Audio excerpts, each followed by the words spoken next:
You know, shit happens. Can I say shit? Yeah. Okay, shit.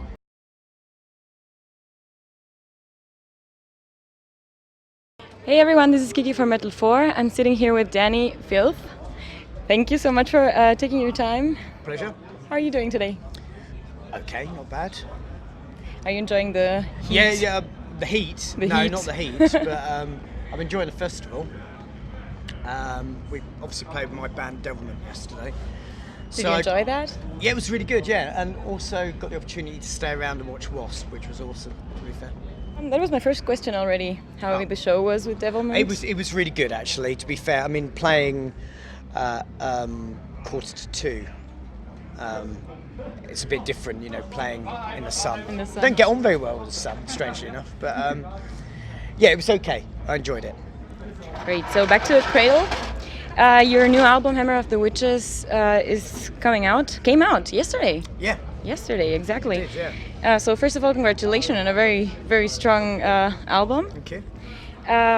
It's again a concept album. That's a talent of yours to do those. Well, actually, no, it's not a concept record, but you'd be led to believe it was because the artist who worked on it, Arthur Bazins, who's like this famous Latvian contemporary artist, has done such a good job of like tying all the little stories in that it would appear. I mean, it's loose. The title track's loosely based on the Malleus Maleficarum, which is known as the Hammer of the Witches, which was like a persecution manual, really, for the rooting out of witch cults during the Middle Ages. And our translation of it is more like, you know, the hammer being in the witch's hands, so it's about retribution. We're here in the Harz region, and there are a lot of legends about witches. Yeah. Exactly, about Brocken. So, did it feel... It's referenced in a couple of the songs on the new album. Really? Yeah.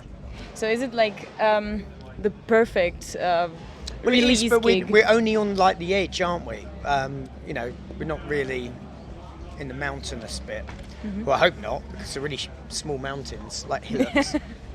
I was going to walk up to the monument on the hill, but then I was like, really? It's going to take me like an hour. By the time I come back, I'll be dead.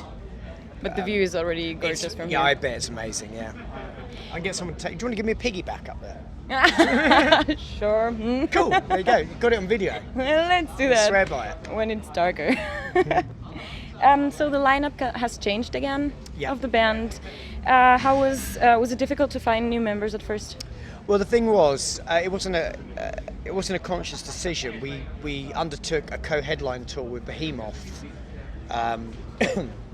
last year, and at the beginning of last year, and we already knew that our guitarist who lived in America couldn't do the tour because he had some personal stuff going on at that point. Yeah. So we had to find one guitarist to replace him for the tour, and in the last minute, we literally found out that our other guitarist James, who had he'd been suffering this neck injury for ages, that he had to go and have major surgery. So we were like, are we going to cancel the tour? We've already trained with one guitar. So luckily, our drummer, who lives in Czech Republic, had a guy in his town who was perfect for the job. How did it influence the songwriting, all these lineup changes? Well, the new lineup change really helped because we got some very competent new guitarists and everybody was contributing to the album. So it was relatively easy, actually, because, well, it's never too easy, but it was easier because everybody was contributing. So we came up with a lot of material, and yeah, we spent like the best part of a year writing and recording it. But we also did loads of tours at that time as well, so very prolific. So it really helped, actually, to be fair, and they're great. I mean, I can literally say they're great musicians because I'm a vocalist, so I just get to hang around with musicians. Let's talk about Devilment for a little bit. Yeah, sure. You described the band as a breath of fresh air. Is that still the case? Yeah, it is. Yeah, I mean, people, you know, because we're now entering the tour cycle with Cradle, and the album came out, you know, yesterday, and obviously they realise that that's my main priority.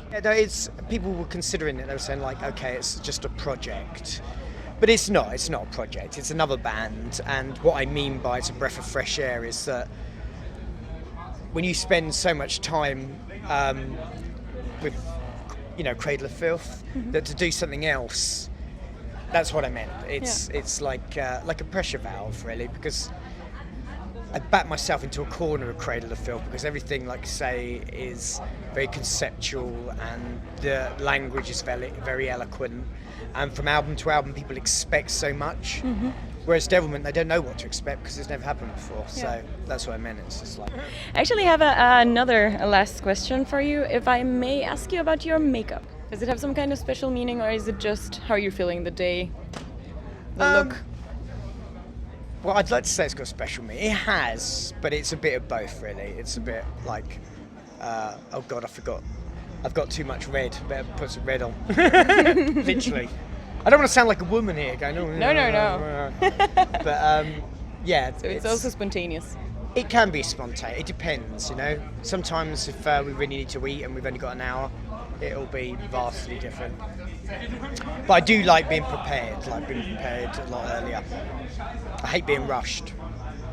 That's good. We love your preparation and we get the best out of it. Yeah, for a little while before it melts off. Thank you so much for your time. Yeah, my pleasure, thank you. Cool.